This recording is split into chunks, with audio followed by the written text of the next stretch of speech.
نحمده ونصلي ونسلم على سيدنا ومولانا محمد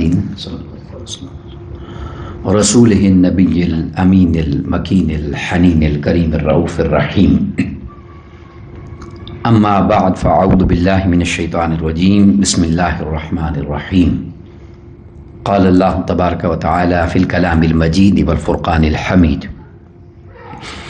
أَوَمَنْ كَانَ مَيْتًا فَأَحْيَيْنَاهُ وَجَعَلْنَا لَهُ نُورًا يَمْشِي بِهِ فِي النَّاسِ كَمَنْ مَثَلُهُ فِي الظُّلُمَاتِ لَيْسَ بِخَارِجٍ مِنْهَا.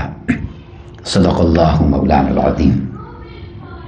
قال الله تبارك وتعالى في شان حبيبه مخبرا وآمرا: إن الله وملائكته يصلون على النبي يا أيها الذين آمنوا صلوا عليه وسلموا تسليما. مولاي صل وسلم دائما أبدا على حبيبك خير الخلق كلهم محمد سيد الكونين والثقلين والفريقين من عرب ومن عجم. يا رب بالمصطفى بلغ مقاصدنا واغفر لنا ما مضى يا واسع الكرم. اللہ رب العزت خالق کائنات کی حمد و ثنا پیارے آقا کریم علیہ الصلوۃ والسلام کی بارگاہ میں عاجزانہ ہدیہ درود و سلام کے بعد تمام احباب اور سامعین کو السلام علیکم ورحمۃ اللہ وبرکاتہ. الحمدللہ تعالی اللہ رب العزت کے فضل اور اس کے احسان سے ماہانہ 11ویں شریف کی اس بابرکت نشست میں ہم سب شریک ہیں. دعا ہے کہ اللہ رب العزت ہم سب کی اس حاضری کو اپنی بارگاہ میں شرف قبولیت عطا فرمائے اور اپنی رحمت پاک کا صدقہ ایسی روحانی مجالس کی برکات ہم سب کو بار بار نصیب فرمائے اور ایسی روحانی محفلوں کے اندر بار بار ہم سب کو شریک ہونے کی توفیق عطا فرمائے. میں نے آپ کے سامنے گفتگو کے لیے آج سورہ الانعام کی آیت مبارکہ نمبر 122 کا ابتدائی حصہ تلاوت کرنے کی سعادت حاصل کی اور اسی آیت کریمہ کی روشنی میں چند کلمات شان اولیاء کے حوالے سے اللہ کے جو نیک محبوب مقربین ہیں ان کے مقام و مرتبے کے حوالے سے چند کلمات آپ کی سماعتوں کی نظر کرنا چاہتا ہوں، اس دعا کے ساتھ کہ اللہ رب العزت حق بیان کرنے کی توفیق عطا فرمائے. بڑی توجہ سے اس آیت کریمہ کا ترجمہ اگر ہم پہلے سمجھ لیں تو آگے مضمون سمجھنا آسان ہو جائے گا. اللہ تبارک و تعالیٰ نے ایک بڑی خوبصورت ایمان افروز مثال بیان کی ہے یہاں پر اور دو بندوں کا تقابل پیش کیا ہے. دو مختلف لوگ، دو مختلف طرح کی زندگی گزارنے والے احباب کا ذکر ہے. ارشاد فرماتا ہے رب کائنات: اَوَمَنْ كَانَ مَيْتًا فَأَحْيَيْنَاهُ. بھلا وہ شخص جو مردہ ہو اور ہم اسے زندگی عطا کر دیں. فَأَحْيَيْنَاهُ یعنی حالت موت کا ذکر ہے اور پھر اس کو زندہ کر دینے کا ذکر ہے. فرمایا پھر کیا ہو؟ وَجَعَلْنَا لَهُ نُورًا اور اس کو ایسی زندگی عطا کر دیں کہ اس کو ہم نور بھی عطا کر دیں، اسے صاحب نور بنا دیں، وہ نور والا ہو جائے. وَجَعَلْنَا لَهُ نُورًا اور پھر اس کی حالت یہ ہو یمشی بِهِ فِی النَّاسِ وہ اس نور کو بانٹنے کے لیے لوگوں کے درمیان چلتا پھرے، لوگوں کے درمیان چلے پھرے. یمشی بِهِ فِی النَّاسِ. پھر فرمایا کَمَنْ مَثَلُهُ کیا یہ بندہ اس بندے جیسا ہو سکتا ہے فِی الظُّلُمَاتِ کہ جو اندھیرے میں ہو، جس کے پاس کوئی نور نہ ہو اور ایسی گمراہی اور اندھیرے میں ہو. لیس بخارج منہا کہ وہ اس میں سے نکل ہی نہ سکتا ہو. تو دو بندوں کی مثال بیان کی گئی ہے. ایک وہ بندہ کہ جو ایسی حیات حاصل کر لے، ایسی زندگی پا جائے جو زندگی اس کو صاحب نور کر دے اور پھر اس نور کو اپنی ذات تک محدود نہیں رکھا. فرمایا کہ وہ وجعلنا لہ نورا یمشی بہ فی الناس پھر وہ نور لے کر وہ لوگوں میں چلتا پھرتا ہے، یعنی اس نور کی خیرات لوگوں کو عطا کرتا ہے. پھر دوسری طرف فرمایا کہ وہ جو گمراہی میں اندھیرے میں گرا ہوا ہے، کیا یہ دونوں شخص برابر ہو سکتے ہیں؟ نہیں ہو سکتے. اب یہاں ایک بات ہے جو سمجھنے والی ہے، جس سے اس مضمون کو اور اچھی طرح سمجھا جا سکتا ہے، وہ یہ ہے کہ یہاں جس موت کا ذکر ہوا ہے اور جس زندگی کا ذکر ہوا ہے، اس سے مراد کیا ہے؟ یہ کون سی موت ہے اور کون سی زندگی ہے؟ کیا اس سے مراد وہ موت ہے کہ جب انسان مر جاتا ہے اور اس کا کفن دفن کیا جاتا ہے، اس کے جنازے کا اہتمام کیا جاتا ہے اور اسے قبر میں جا کے چھوڑ دیا جاتا ہے، جو مسلمانوں کا طریق ہے؟ اگر اس سے مراد یہ زندگی لی جائے، چونکہ وہاں جانے کے بعد پھر حیات ہے، آگے انسان کو زندگی ملنی ہے، حساب و کتاب ہونا ہے، پھر آگے آخرت کے عالم برزخ کے اور آخرت کے معاملات ہیں، تو کیا اس سے مراد وہ موت اور زندگی ہے؟ تو اس کا جواب بالکل نہیں ہے، نہیں، نو۔ اب آپ کہہ سکتے ہیں وہ کیسے؟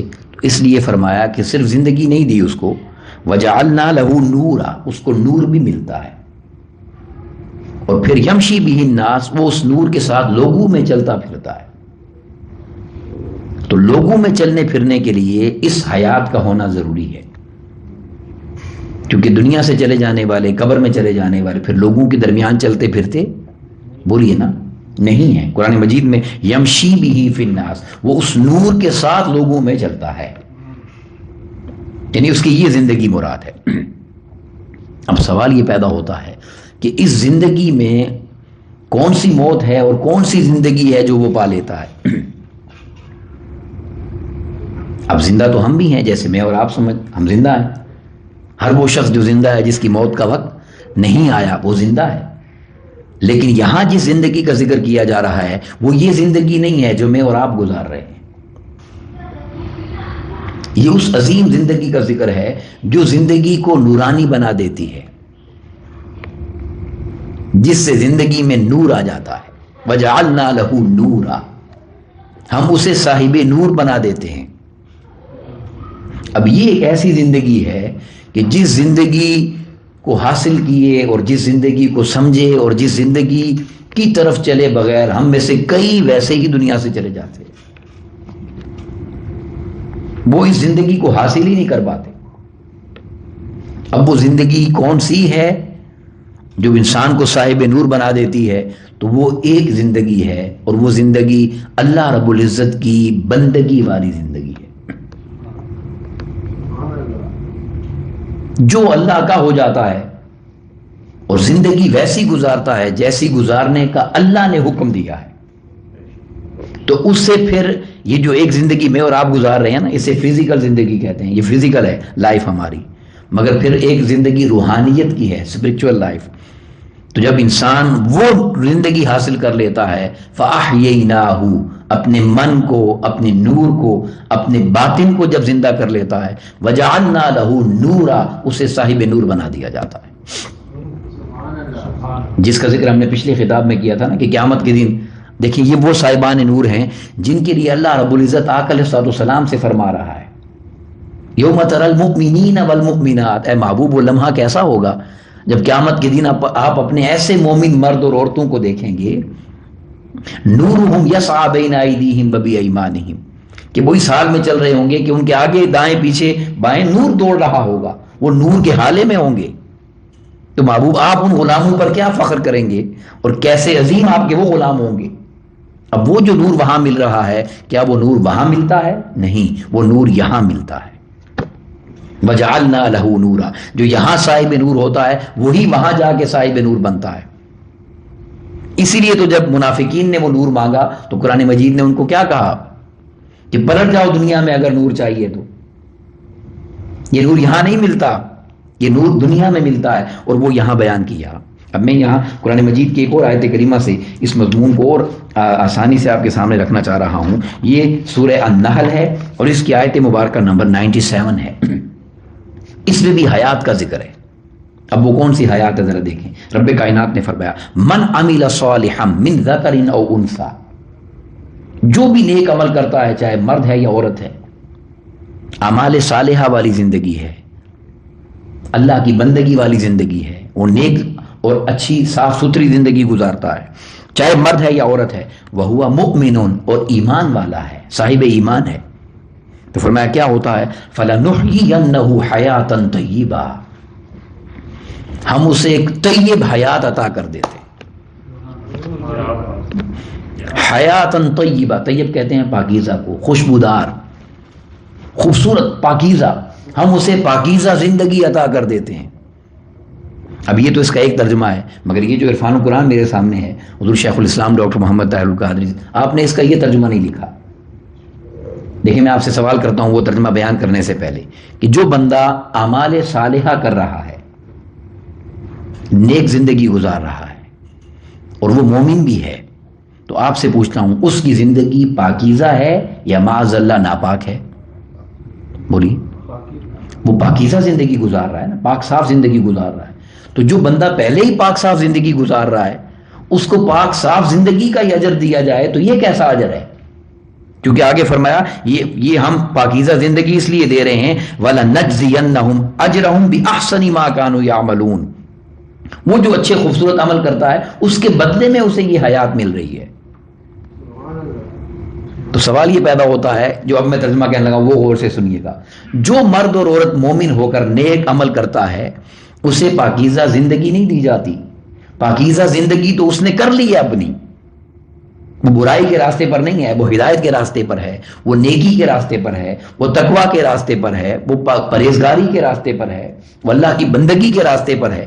اب اسے کیا مل رہا ہے؟ فرمایا اگر تم پاکیزہ زندگی بنا لو اپنی تو ہم تمہیں اجر یہ دیتے ہیں فَلَنُحْيِيَنَّهُ حَيَاتًا طَيِّبَةً. پھر ہمیں تمہیں باطن کی وہ زندگی عطا کر دیتے ہیں کہ جو زندگی تمہیں ہمیشہ زندہ رکھتی ہے، پھر تمہیں موت نہیں آتی. یہ ہے اصل سوال سمجھنے والا. موت اس فزیکل لائف کے لیے ہے، جو ہماری روحانیت والی لائف ہے اس کے لیے موت نہیں ہے. اب میں اس کو پھر قرآن مجید کی ایک آیت سے آپ کو سمجھا دیتا ہوں. قرآن مجید میں 4 مقام پر موت کا ذکر آیا تو رب کائنات نے فرمایا کل نفس ذائقۃ الموت. ہر جان نے موت کا مزہ چکھنا ہے، نفس کے لیے کہا. اب سوال یہ پیدا ہوتا ہے یہ جو انسان ہے کیا یہ صرف نفس ہے؟ بولیے. نہیں، یہ تو مجموعہ ہے نفس اور روح کا. نفس اور روح کا مجموعہ ہے. تو یہ جو نفس ہے، یہ جو فزیکل لائف ہے جسم والی، اس کے لیے کہا کہ اسے موت آتی ہے. اور وہ جو فَأَحْيَيْنَاهُ جو باطن کو زندہ کر لیتا ہے، جو اپنی روح کو زندہ کر لیتا ہے، اسے نہیں مرنے دیتا، اسے پاورفل بناتا ہے، اس کے لیے تو موت ہے ہی نہیں. کیونکہ موت کا ذکر قرآن مجید میں روح کے لیے نہیں آیا، نفس کے لیے آیا ہے. تو جو شخص نفس کی پوجا کرتا ہے، نفس کی تابعداری کرتا ہے، نفس کی خدمت کرتا ہے، نفس کی غلامی والی زندگی گزارتا ہے، وہ 70-80 سال 50 سال 60 سال کی زندگی جب گزارتا ہے، نفس چاہے گناہ کر کے جتنا بھی طاقتور ہو جائے، کل نفس ذائقۃ الموت، اسے موت آنی ہی آنی ہے. اور دوسری طرف اللہ والوں کا حال یہ ہوتا ہے کہ جب وہ روح کی سنگت میں آ جاتے ہیں اور روح کو زندہ کرنے لگ جاتے ہیں، روح کی تابعداری میں لگ جاتے ہیں، اس کو حیات دینے میں، پاور دینے میں، اعمال صالحہ کی قوت اس کو دینے میں لگ جاتے ہیں، تو ان کا نفس تو ان کی حیات میں ہی مر جاتا ہے. جب اسے خوراک اور غذا نہیں ملتی، تو جب ان کی موت کا لمحہ آتا ہے تو وہ نفس جو مرا ہوتا ہے وہ چلا جاتا ہے، اور روح جو ان کے پاس ہوتی ہے جسے وہ نور مل گیا کہ جو اللہ نے اسے وَجَعَلْنَا لَهُ نُورًا، اس باطن کے اندر زندگی کی نور دے دی، فَأَحْيَيْنَاهُ کے ساتھ، اس حیات کے ساتھ پھر اس کے لیے موت نہیں رہتی. یہ فرق ہے. اسی لیے شاعر نے کہا کہ پرواز ہے دونوں کی اسی ایک جہاں میں. اب رب کائنات نے بھی یہ بات کی نا، وہ جو اپنے باطن کو زندہ کر لے، وہ اور وہ جو گمراہی میں پڑا ہوا ہے موت کے اندھیرے میں، یہ برابر نہیں ہے. یہی بات شاعر نے کہی، پرواز ہے دونوں کی اسی ایک جہاں میں. پرواز ہے دونوں کی اسی ایک جہاں میں، کرگس کا جہاں اور ہے، شاہین کا جہاں اور.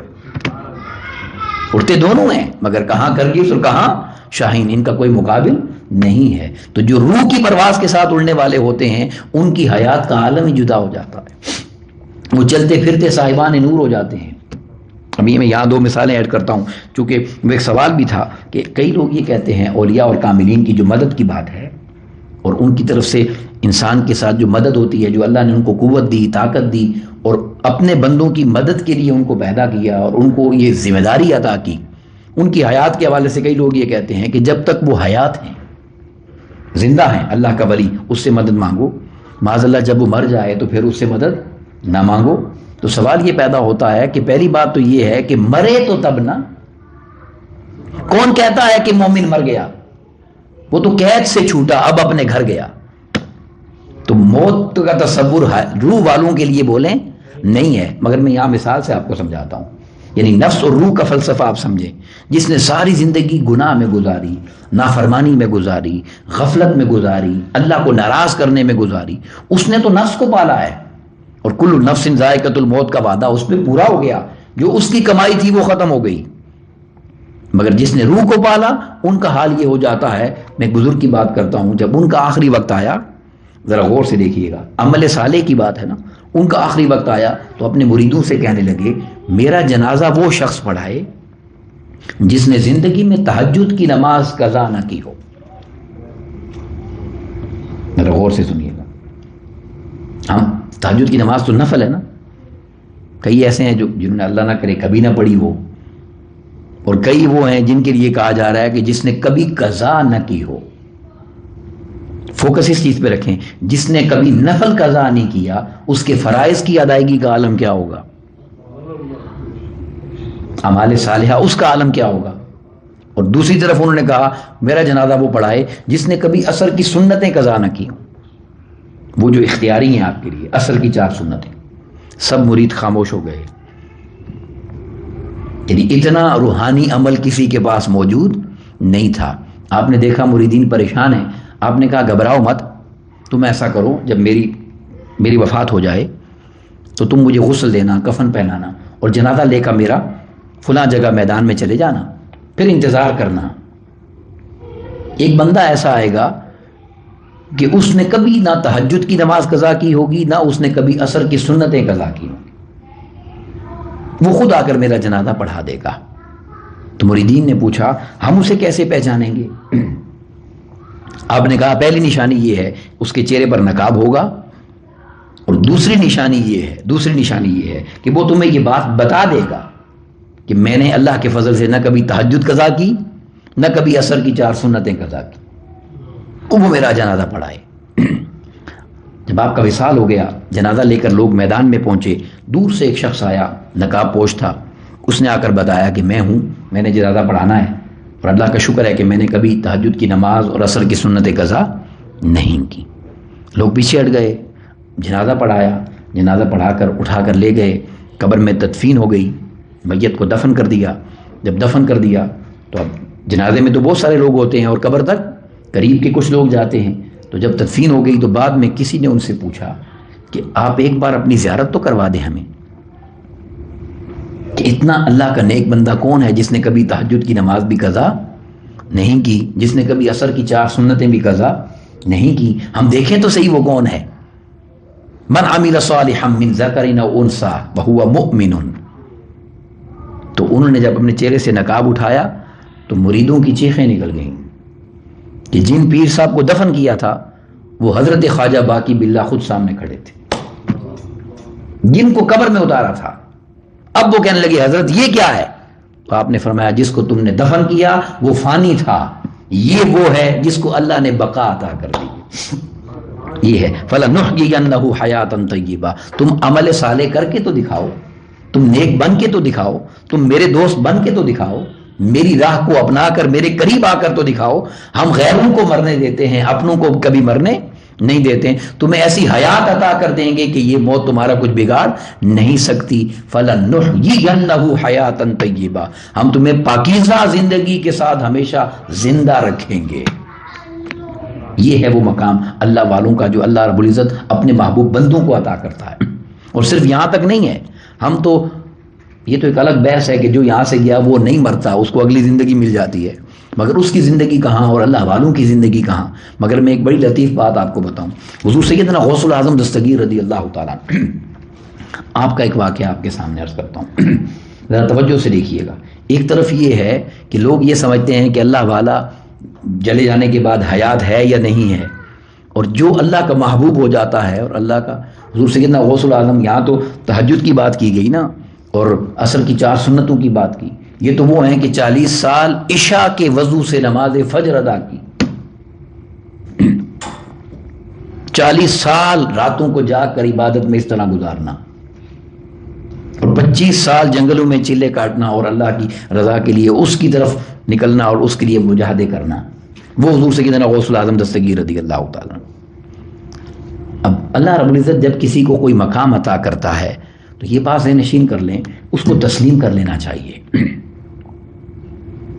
اللہ کی عطا پر اللہ رب العزت فرماتا ہے یختص برحمتہ من یشاء، میں جس کے لیے چاہتا ہوں اپنی رحمت خاص کر لیتا ہوں۔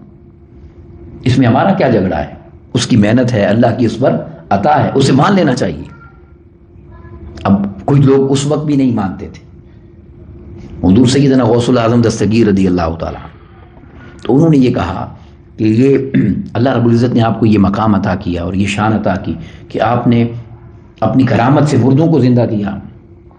کتابوں میں موجود ہے یہ واقعہ، آپ نے اکثر سنا ہے، مگر بڑی ایک لطیف بات کہنے لگا ہوں۔ جو لوگ نہیں مان رہے تھے مقام کو، ان میں سے کچھ لوگوں نے ایک پلان بنایا۔ پلان یہ تھا کہ ہم ایک نقلی مردہ لے کے جاتے ہیں، جو مرا ہوا نہیں ہوگا، اسے کفن بنا کے مردہ بنا کے لے جائیں گے اور غوث الاعظم سے جا کر یہ کہیں گے آپ اس کا جنازہ پڑھائیں۔ اور اس کو بھی پتا تھا، لے جانے والوں کو بھی پتا تھا کہ جب وہ جنازہ پڑھانے کے لیے اللہ اکبر کہیں تم اٹھ کے بیٹھ جانا، تم اٹھ کر بیٹھ جانا۔ پھر ہم یہ کہیں گے لوگوں کے سامنے معاذ اللہ کہ بھائی جس بندے کو اتنا نہیں پتا، نظر نہیں آ رہا کہ یہ مردہ ہے یا زندہ ہے، اس کی روحانیت کیا ہے یا اس کی ولایت کیا ہے یا اس کی نگاہ کیا ہے، تو وہ پورا جنازہ بنا کر لے آئے۔ حضور سیدنا غوث الاعظم دستگیر رضی اللہ تعالیٰ نے جب نگاہ ڈالی، اب یہ جو نور ہے نا قرآن مجید کا، جو اللہ رب العزت نے کہا اب من کان میتا فاحییناہ، جو مردہ ہو اور اپنی روح کو زندہ کر لے، وجعلنا لہ نورا، ہم اس کو نور عطا کرتے ہیں۔ اس نور کا ذکر آقا علیہ السلام نے بھی کیا ہے۔ حضرت ابو سعید خدری رضی اللہ تعالیٰ روایت کرتے ہیں، آقا علیہ السلام نے فرمایا اتقوا فراست المؤمن، بندے مومن کی فراست سے ڈرو۔ کیوں؟ فإنہ ینظر بنور اللہ، کیونکہ تم اپنی آنکھوں سے دیکھتے ہو، وہ اللہ کے نور سے دیکھتا ہے۔ وہ نظر تو یہی آتا ہے کہ ہماری جیسی اس کی آنکھیں ہیں، مگر وہ اپنی باطن کی آنکھوں سے دیکھ رہا ہوتا ہے۔ حضور سیدنا غوث الاعظم دستگیر رضی اللہ عنہ نے جب اس پر نگاہ ڈالی، سمجھ گئے کہ ماجرا کیا ہے، سمجھ آ گئی بات۔ تو آپ نے فرمایا ہم اس کا جنازہ پڑھا دیں؟ اجازت مانگی، اس کا ولی قریبی کون ہے، ہم اس کا جنازہ پڑھا دیں؟ اجازت ہے، پڑھا دیں۔ فرمایا صفیں بنائیں، صفیں بن گئیں، آپ نے جنازہ پڑھا دیا۔ اللہ اکبر۔ اب وہ سب انتظار میں تھے کہ یہ اٹھے، اللہ اکبر، وہ نہیں اٹھ رہا، اللہ اکبر، وہ نہیں اٹھ رہا۔ جنازہ مکمل ہو گیا، السلام علیکم۔ اب اس کو جو لے کے آئے تھے یا اس کے قریبی تھے، وہ دوڑے اس کی طرف کہ اٹھ کیوں نہیں رہا۔ حضور سیدنا غوث الاعظم دستگیر رضی اللہ عنہ فرمایا کہ قضی الامر، قرآن مجید میں اللہ رب العزت نے فرمایا ہو گیا کام جو ہونا تھا، قضی الامر۔ انہوں نے کہا حضور کیا معاملہ، کیا مطلب ہے؟ سورہ یوسف میں اللہ نے فرمایا قضی الامر۔ جب حضرت یوسف علیہ السلام کو اس نے خواب سنایا تھا نا، اور آپ نے خواب میں کہا کہ تمہیں پھانسی لگ جائے گی، وہ کہنے لگا میں نے تو خواب دیکھا ہی نہیں ہے، میں تو ویسے ہی آیا تھا، میں تو ویسے ہی بات کر رہا تھا۔ آپ نے فرمایا تو نے دیکھا یا نہیں دیکھا، قضی الامر، اب ہو گیا، ہماری زبان سے نکلا، اب ہو گیا۔ تو حضور سیدنا غوث الاعظم دستگیر نے فرمایا قضی الامر، مرا ہوا تھا یا نہیں، جس کا جنازہ عبد القادر پڑھا دے وہ قیامت سے پہلے نہیں اٹھ سکتا، اس کو اٹھا کے لے جاؤ۔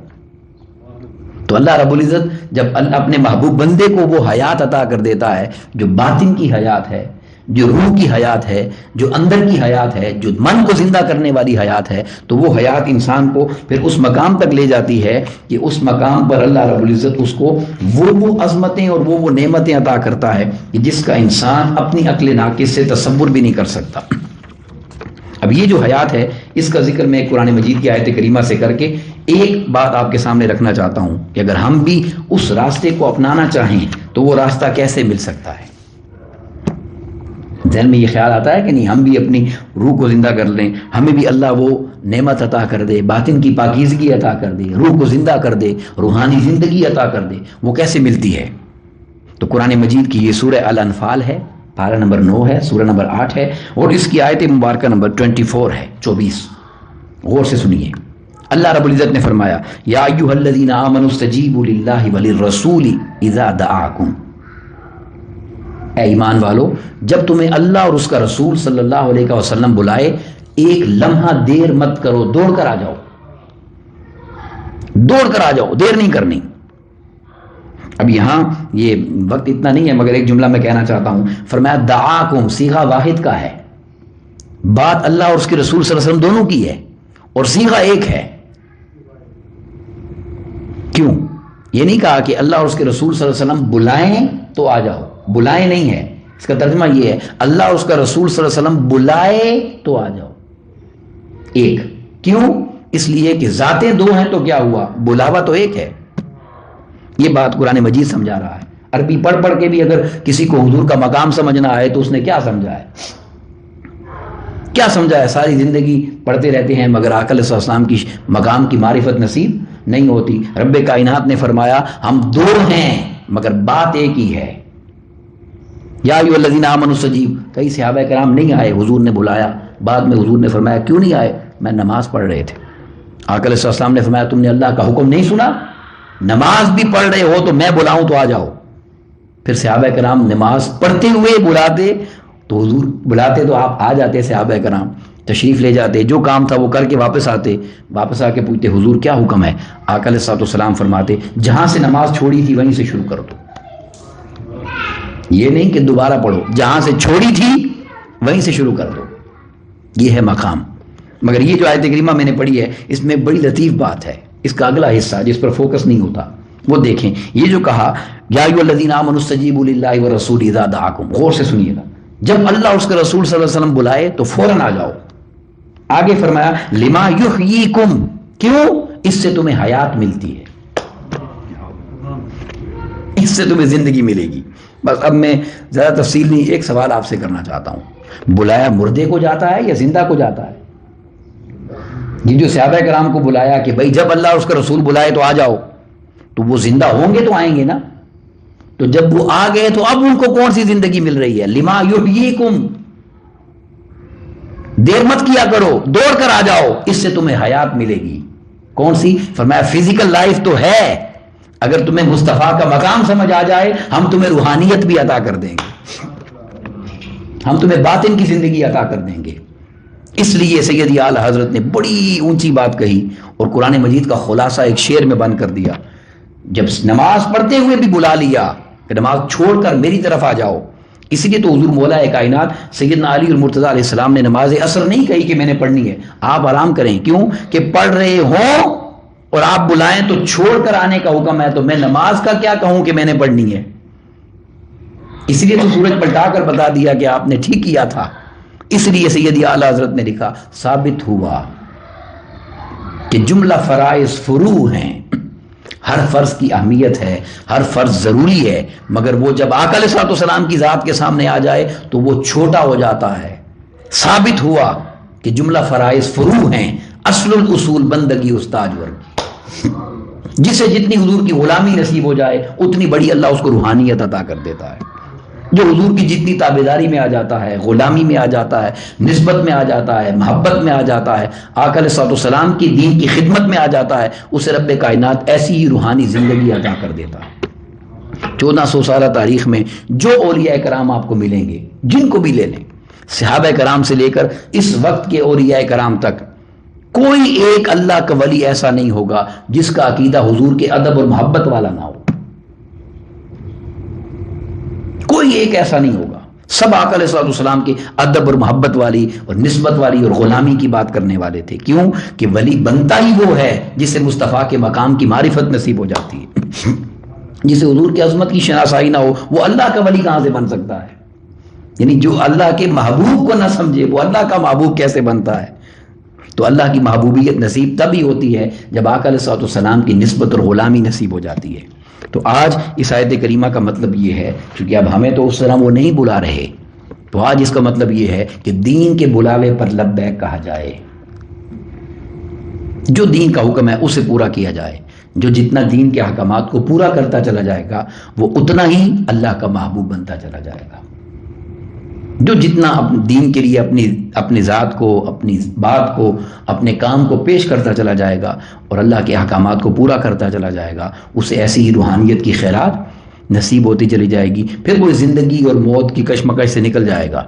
پھر وہ حیات پالے گا جس رب کائنات نے کہا کہ وہ نور لے کر پھر لوگوں میں پھرتا رہتا ہے اور لوگوں کو بانٹتا رہتا ہے، چاہے اس حیات میں ہو چاہے اس حیات میں ہو جو برزخ کی ہے۔ اللہ رب العزت ہمیں اپنے محبوب بندوں کے مقام کی معرفت عطا کرے اور اپنے محبوب بندوں کی نسبت کی خیرات عطا فرمائے۔ وما علینا الا البلاغ۔